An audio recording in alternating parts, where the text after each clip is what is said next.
সোনাঝুরি নামের একটি ছোট গ্রাম ছিল।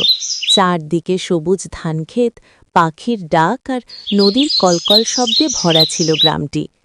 এই গ্রামে থাকত রবি নামে এক কিশোর। সে খুব দয়ালু আর পরিশ্রমী ছিল।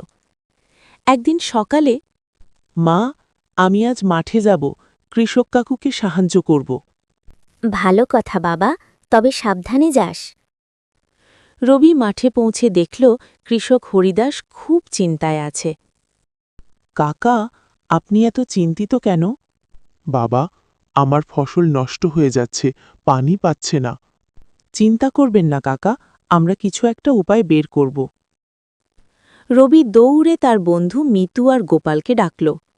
মিতু, গোপাল, আমাদের হরিদাস কাকুকে সাহায্য করতে হবে। কি হয়েছে বলো তো? তার জমিতে পানি নেই, তাই ফসল শুকিয়ে যাচ্ছে। তাহলে আমরা নদী থেকে পানি এনে দিই। তিনজন মিলে পরিকল্পনা করল। পরদিন সকালে তারা গ্রামবাসীদের ডাকল।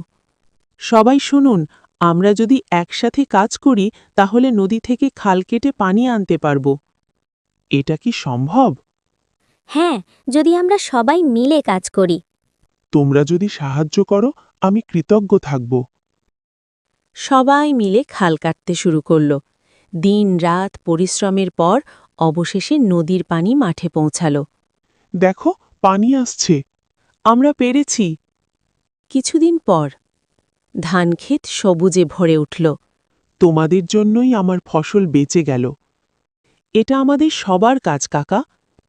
একসাথে থাকলে সব সমস্যার সমাধান হয়। একতা ও সহযোগিতার শক্তি অনেক বড়। সবাই মিলে কাজ করলে কঠিন সমস্যাও সহজ হয়ে যায়।